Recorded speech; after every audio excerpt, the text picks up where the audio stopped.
This channel does not promote any violent, harmful, or illegal activities. All content provided by this channel is meant for an educational purpose only. রাজ্যের 42টা কেন্দ্রের মধ্যে 41টা কেন্দ্রে প্রার্থী ঘোষণা করলো BJP. এবার হারাথনের 10টা ছেলের মতো একটা একটা করে মোটামুটি সব কেন্দ্রেই প্রার্থী ঘোষণা হয়ে গেল, বাকি আর কিছু নেই। কিন্তু একটা রয়ে গেছে বাকি, একটা ছেলে বাকি, ডায়মন্ড হারবার। এবং এইটা নিয়েই তো সবথেকে বেশি আলোচনা। এটা নিয়েই তো যে কেন্দ্রটা সবথেকে বেশি হইচইয়ের কেন্দ্রে, যেখানে তৃণমূল কংগ্রেসের প্রার্থী অভিষেক বন্দ্যোপাধ্যায়, তাকে এতদিন ধরে এত আক্রমণ, তাকে ঘিরেই এ রাজ্যে মানে এর আগের বিধানসভার থেকে পঞ্চায়েত সব ভোটের একটা আবহ তৈরি হয়েছিল। সেই কেন্দ্রেই এখনও প্রার্থী কেন দিল না? কেন এভাবে নিজেদের প্রশ্নের মুখে দাঁড় করিয়ে দিচ্ছেন বিজেপি নেতারা? অবশ্য একটা বিজেপি নয়, ডায়মন্ড হারবারটা একটা অদ্ভুত যেন বারমুডা ট্রায়াঙ্গেল শুনতে লাগছে। সবাই কোথাও গিয়ে যেন প্রার্থী ঠিক করতে হারিয়ে যাচ্ছিলেন শেষ মুহূর্তে। মানে দেখুন, নওশাদ সিদ্দিকী দাঁড়াবেন করে তিনি তো হারিয়েই গেলেন, অন্য কেউ দাঁড়ালেন। তারপর বামেরা শেষ মুহূর্তে প্রতিকূলকে দাঁড় করালেন। এবার অভিষেক বন্দ্যোপাধ্যায় তিনি যত চ্যালেঞ্জ পেয়েছেন, তাকে শুভেন্দু অধিকারীও বলেছেন যে ডায়মন্ড হারবারে অভিষেক বন্দ্যোপাধ্যায়কে তারা হারিয়ে দেবেন। কিন্তু সবটারই আলটিমেট কী হচ্ছে সেটা বুঝতে পারছি না।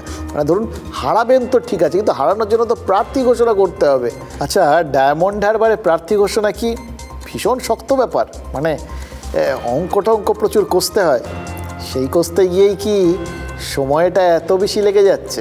থাকলে ডায়মন্ড হারবার লড়ুন, বিরোধী দলনেতা রাজ্যের লড়ুন, কেউ লড়েনি।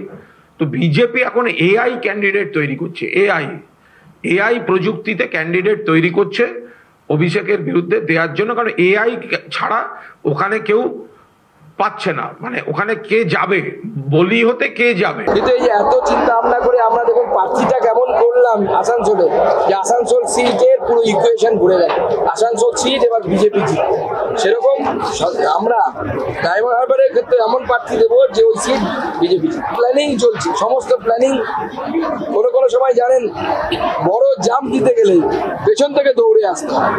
আমি বলবো ডায়মন্ড হারবার নিয়ে আপনাদের যদি এতই চিন্তা থাকে, এতই অভিযোগ থাকে, আপনি নির্বাচনী লড়াইয়ে লড়ে আমাকে হারান। আমি তো বলছি যে আপনার কাছে ইডি আছে, আপনার কাছে সিবিআই আছে, আপনার কাছে ইনকাম ট্যাক্স আছে, আপনার কাছে নির্বাচন কমিশন আছে, তাও উনি প্রার্থী দিতে পারছেন না। তার কারণ সব কিছু আপনার কাছে থাকতে পারে, মানুষের রায়টা আর মানুষের ভালোবাসাটা তৃণমূলের সাথে আছে। আজ ফের রাজভবনে গিয়েছিলেন অভিষেক বন্দ্যোপাধ্যায়। ওই উত্তরবঙ্গের টর্নেডো বিধ্বস্ত মানুষজনের ত্রাণ আর পুনর্বাসন নিয়ে রাজনীতি হচ্ছে বলে অভিযোগ করেছেন। অভিষেক বন্দ্যোপাধ্যায়ের দাবি যে ভোট বিধির দোহাই দিয়ে রাজ্য সরকারকে মানুষের জন্য কাজ করতে দিচ্ছে না বিজেপি। মানে এটা যদিও কোথাও গিয়ে নির্বাচন কমিশনের বিষয়, কিন্তু এই ব্যাপারে তাদের সবাইকে এক ব্র্যাকেটে রেখে দিচ্ছেন বিজেপি, নির্বাচন কমিশন সবাইকে। এবং হয়তো এর আগের দিন যেদিন গেছিলেন, সেদিন কোথাও গিয়ে ইস্যুটা একটু গুলিয়ে গেছিলো, একটা কনফিউশন ক্রিয়েট হয়েছিল। ওখানে বসে যারা ধর্ণা দিচ্ছিলেন দিল্লিতে নির্বাচন কমিশনের অফিসের সামনে, এবং পরবর্তী ক্ষেত্রে থানায় গিয়ে সেই তৃণমূলের নেতা নেত্রীরা তারা জানতেন যে তারা একটা কারণের জন্য ওখানে ধর্ণা দিচ্ছেন, আর এখান থেকে নেতারা আরেক রকম বলছিলেন। তখনও তারা এই বিষয়টার কথা বলেছিলেন, কিন্তু কনফিউশনের ব্যাপারটা একটু লঘু হয়ে গেছে বা গুলিয়ে গেছে বলেই বোধহয় আজকে ফের গেছিলেন অভিষেক বন্দ্যোপাধ্যায়। এবং এবার পরিষ্কার করে বাকি আর কিছু রাখেননি, সরাসরি এ ব্যাপারে তিনি রাজ্যপালের হস্তক্ষেপ চাইছেন। মানে মানুষের কাজ করতে সবার কি প্রবল ইচ্ছে, প্রবল চেষ্টা দেখে কিন্তু ভরসা পাচ্ছি, জানেন তো। মনে হচ্ছে আমাদের ইস্যুগুলো নিশ্চয়ই তারা খেয়াল রাখছেন। রোজ যে বিষয়গুলো আমরা নেতাদের দৃষ্টি আকর্ষণ করতে চাইছি, সেই বিষয়গুলো তাদের নজর নিশ্চয়ই এড়াচ্ছে না। হাজারো ভোটের সময় সবাই তো মানুষের জন্য কিছু কাজ করতে চান, সবসময় তারা খুঁজে পান না কী নিয়ে কাজ করতে হবে বা মানুষ কি চাইছে।